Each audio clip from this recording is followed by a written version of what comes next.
Good l'équipe. Bon, là on va parler d'un sujet qui est vraiment tout à fait pour moi. On va parler du sport ensemble. Donc vous le savez peut-être pas encore, mais je suis coach sportif depuis 20 ans. Ça a été ma passion depuis de nombreuses années. J'ai démarré par une carrière de sportif de haut niveau en judo en pôle France. J'ai même combattu un petit peu en équipe de France. Et puis par la suite, j'ai fait mes études à la fac de sport pour être au départ prof, mais finalement j'ai fini dans l'entraînement sportif et la préparation physique. Et aujourd'hui, c'est une passion que j'ai envie de partager à un maximum parce que le sport, finalement, c'est la vie. Le corps, il est fait pour bouger. Vous savez, un corps qui ne bouge pas ne s'épanouit pas. Donc il va falloir trouver une activité. Je ne vous dis pas de faire forcément du sport intensif, mais l'objectif, nous, aujourd'hui, c'est de vous sensibiliser à une vie plus active. L'activité, ça peut être du NEAT, peut-être que vous ne connaissez pas encore ce terme, mais c'est le Non-Exercise Activity Training, c'est-à-dire que ça peut être du jardinage, ça peut être de la marche, ça peut être prendre l'habitude de poser sa voiture un peu plus loin et de prendre le vélo pour aller au travail, ça peut être faire du jardinage, ça c'est le NEAT. Et déjà, ça fait déjà la différence parce que si votre quotidien c'est être assis derrière un bureau, devant un ordinateur, votre corps il va pas trop s'épanouir parce qu'il ne bouge pas assez et il faut provoquer du mouvement. Déjà, il faut rester mobile le plus longtemps possible, on en avait déjà parlé par rapport aux protéines, mais franchement, ayez une mobilité régulière. Vous allez beaucoup mieux vieillir. Vous savez, souvent on voit les personnes âgées qui commencent à se courber, à regarder un petit peu leurs pieds, à marcher un petit peu mal. Et bien ça, c'est l'hygiène de vie. C'est avant tout l'activité, entretenir un petit peu sa masse musculaire et avec l'âge, effectivement, aussi prioriser son apport en protéines pour conserver une bonne tonicité musculaire. Donc, deux points clés en finale.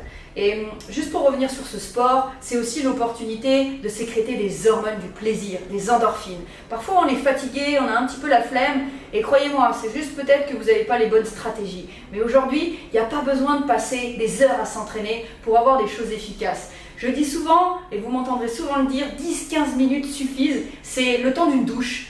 Vous avez une hygiène corporelle en vous lavant, vous avez une hygiène buccale en vous brossant les dents, ayez une hygiène de vie en étant un peu dans l'activité. Le ministère de la Santé recommande 30 minutes d'activité par jour. Prenez-en 10-15 avec une bonne intensité. Nous, on utilise beaucoup le HIIT. Vous allez voir que c'est terrible parce que c'est un peu du cardio, c'est un peu de renforcement musculaire. Ça va aider votre système cardiovasculaire à bien fonctionner. Ça va aider vos muscles à être bien sollicités. Ça va vous permettre d'avoir des mouvements souvent polyarticulaires qui sollicitent un petit peu toutes les articulations. Ce qui fait que on est dans le mouvement et ça fait du bien. Donc après, peut-être qu'on va commencer à prendre sa confiance, à prendre du plaisir et on va augmenter un petit peu son temps d'entraînement. Derrière, si on augmente son temps d'entraînement, on va pouvoir encore une fois plus manger. Parce que regardez ce que le corps peut apporter. Un cercle vertueux. Cercle vicieux, c'est être fatigué, pas trop être actif, manger pas terrible, vous mangez mieux. Déjà 80% de vos résultats, ça va être dans votre nutrition. Vous mangez mieux, vous vous entraînez correctement, 20% de vos résultats, l'activité. On fait les bonnes choses ensemble, au bon moment. Qu'est-ce qui va se passer? On va construire du muscle. Et de cette construction, on va augmenter votre métabolisme, votre capacité à brûler des calories même au repos. Qu'est-ce qui va se passer si vous brûlez plus? Vous allez pouvoir manger plus et vous faire encore plus plaisir. Et on va pouvoir se tonifier encore plus et manger encore plus. Donc finalement, ça c'est un cercle vertueux. Soyez actifs, soyez acteurs surtout de votre transformation physique.